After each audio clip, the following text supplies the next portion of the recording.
Tjena Skogsforum! Vi har fått möjligheten att recensera en ny bil. Och den möjligheten tog vi.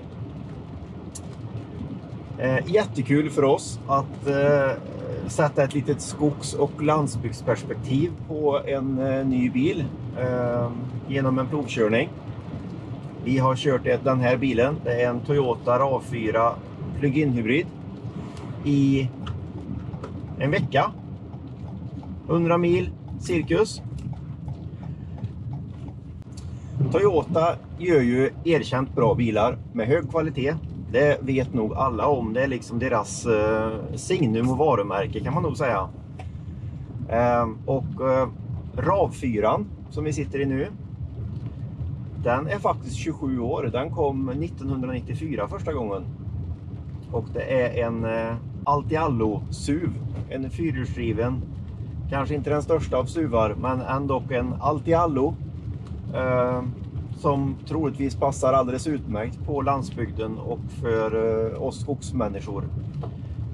I alla fall om vi räknar in skogsägare och skogstjänstemän i de här kategorierna. Där har du nog huvudmålgruppen för den här typen av bil. Skogsentreprenörer behöver ju oftast pickup eller skåpbil.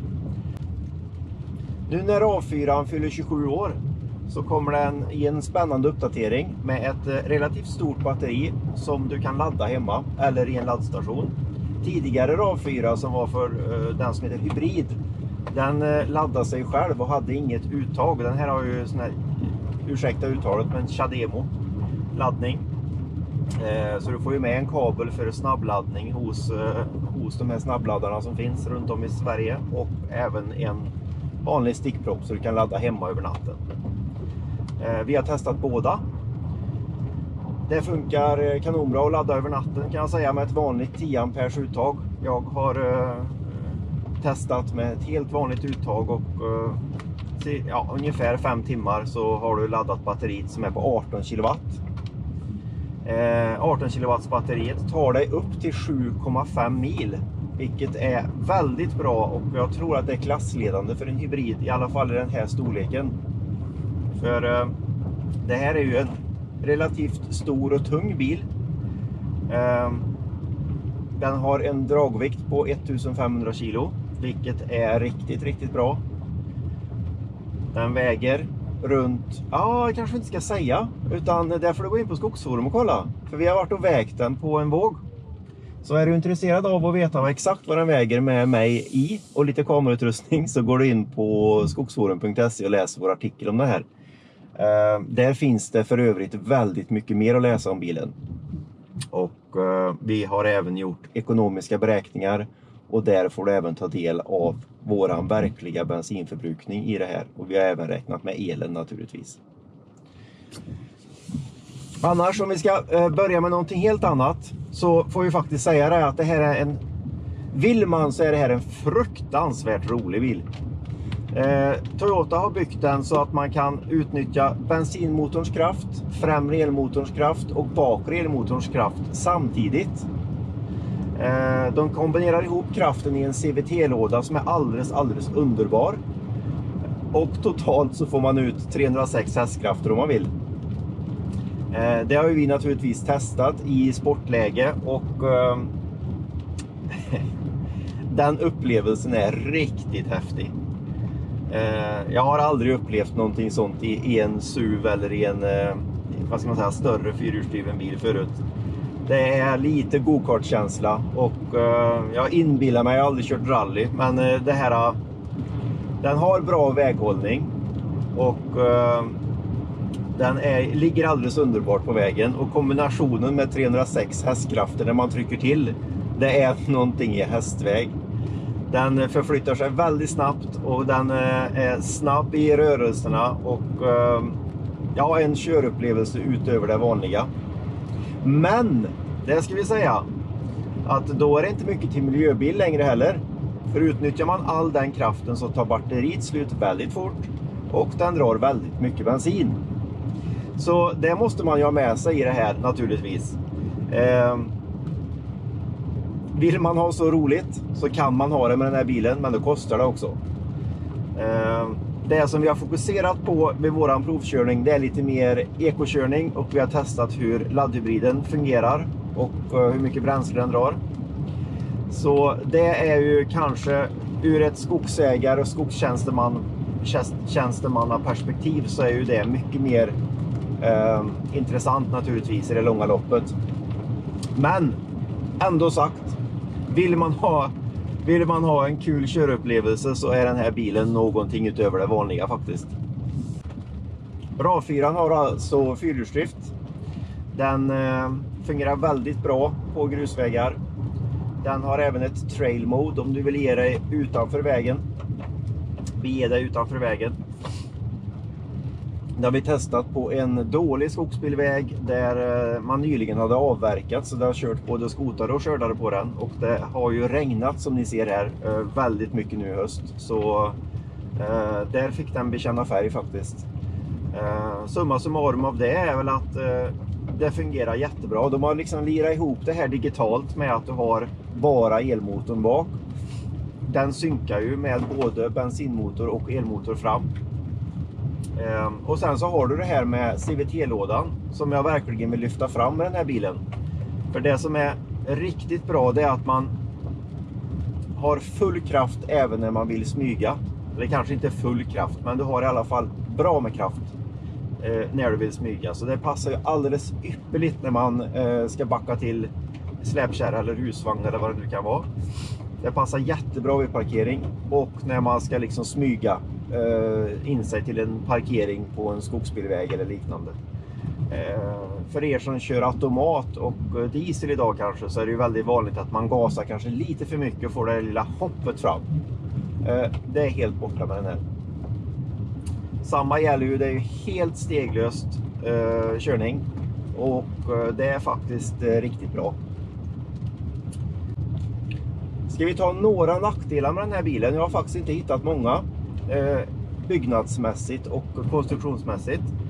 Men ska vi ta några saker som jag hittat, så är det att kör man mycket på grusväg så verkar det som att isoleringen bak i bilen är inte lika bra. Man får ett grusljud där bak, speciellt på nysladdade grusvägar.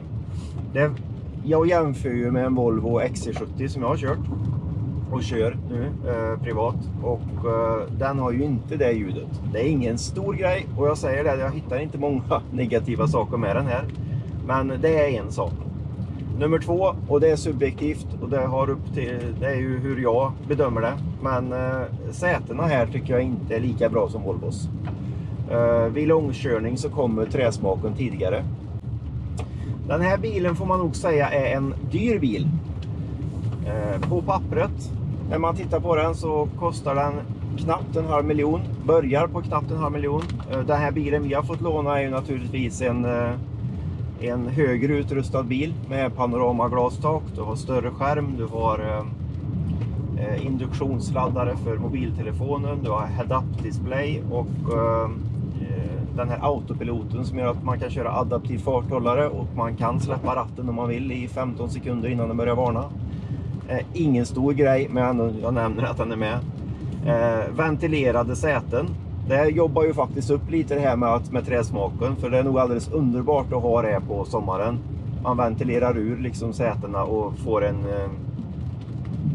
väldigt skön känsla i kroppen när man kör långt. Den kostar ju mer naturligtvis då. Så det är i grund och botten en ganska dyr bil, och det blir det väl i och med det här med laddhybrider, att du har 3 motorer och ett ganska stort batteri. Men den är välutrustad från början, och den har hög kvalitet och bra körförmåga, och en trevlig bil. Man trivs när man kör den. Så det man ska lägga till i det här då, det är ju att trots att den är dyr inköp, så är det ju faktiskt så att det är en riktig miljöbil. Så du har en årsskatt på 360 kronor. Och sen så får du en miljöbonus. Du kan beräkna med att få tillbaka, tror jag, ungefär 44 000 i miljöbonus i det här bonus-malus-systemet.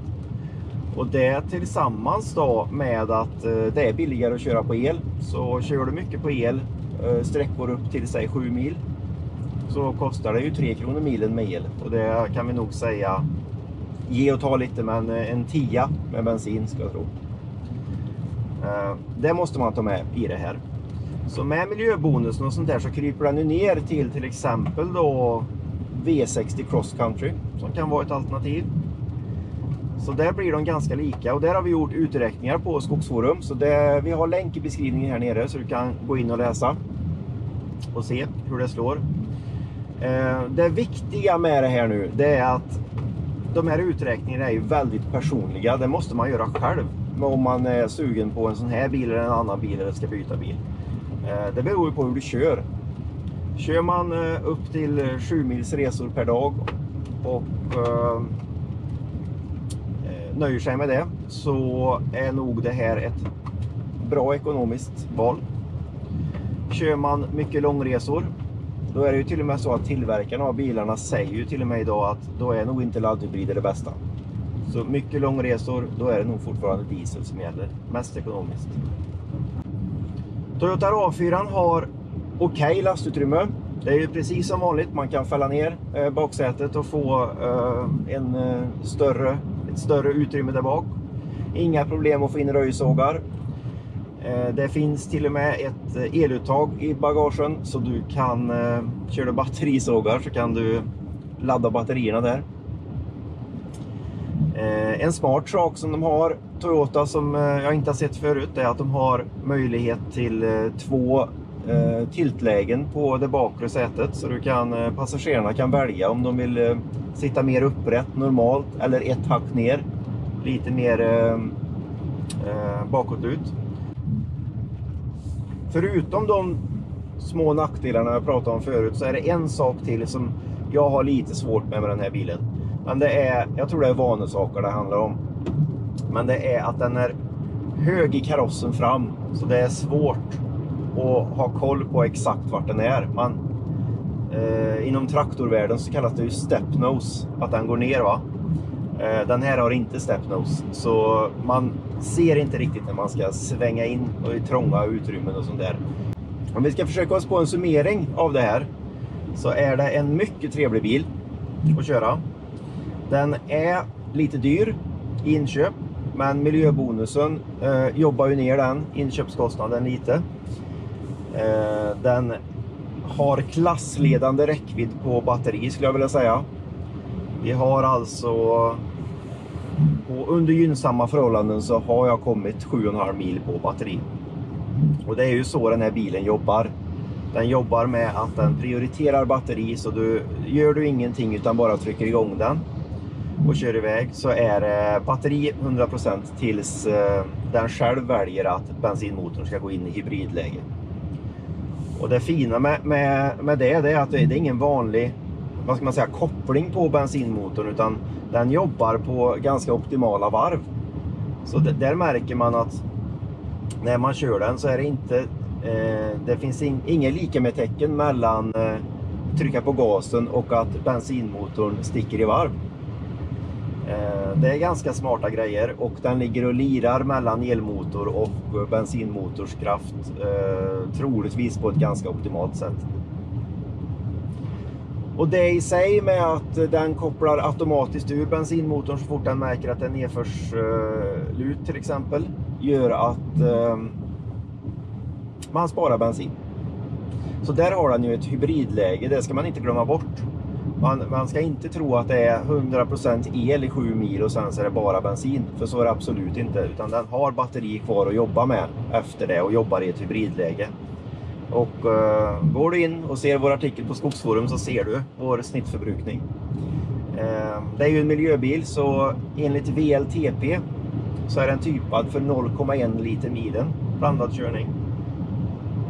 Huruvida det stämmer eller inte, det får du se på Skogsforum.